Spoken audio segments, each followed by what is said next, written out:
আসসালামু আলাইকুম রহমতুল্লাহি ওবারাকাতুহু।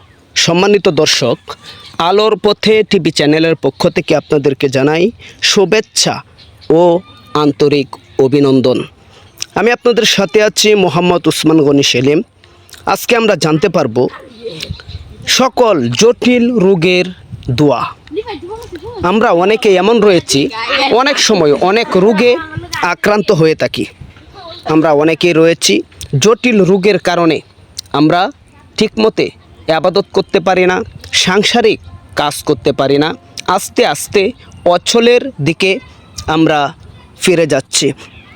সেই সমস্ত ব্যক্তিদের জন্য এই দোয়াটি অত্যন্ত জরুরি দোয়া, এবং কি যারা সুস্থ রয়েছেন তারাও বেশি বেশি এই দোয়াটি যদি পাঠ করেন, আল্লাহ পাক রব্বুল আলামিন সমস্ত রোগ এবং বালা মুসিবত থেকে আপনাকে হেফাজত করবেন। দোয়াটি হলো আল্লাহুম্মা ইন্নী আউযু বিকা মিনাল বারসি ওয়াল জুনুনি ওয়াল জুজামি ওয়া মিন সাইয়্যিল আসকাম। আবার আমি দোয়াটি পাঠ করতেছি।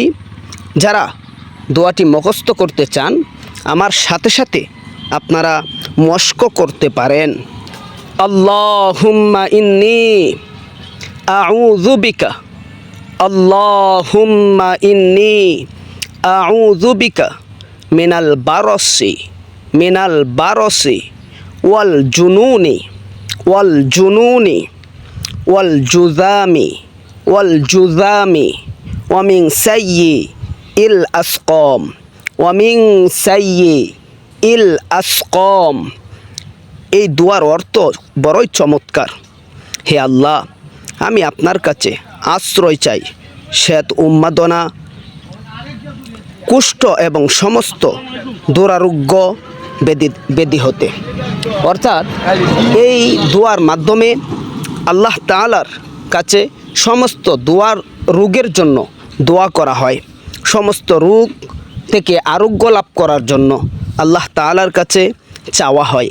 আর এই দোয়ার মাধ্যমে যে ব্যক্তি আল্লাহ তাআলার কাছে রোগ থেকে পানা চাইবে, এই দোয়াটি পাঠ করবে, আল্লাহ তাআলা তার প্রতি খুশি হয়ে তাকে সমস্ত রোগ থেকে হেফাজত করবেন। এই জন্য এই দোয়াটি পড়তে কেউ ভুলবেন না। আল্লাহুম্মা ইন্নী আউযু বিকা মিনাল বারসি ওয়াল জুনুনি ওয়াল জুজামি ওয়া মিন সাইয়্যিল আসকাম। আল্লাহ তাআলা আমাদের সবাইকে এই দোয়াটি বেশি বেশি পাঠ করার তৌফিক দান করুন। আমিন।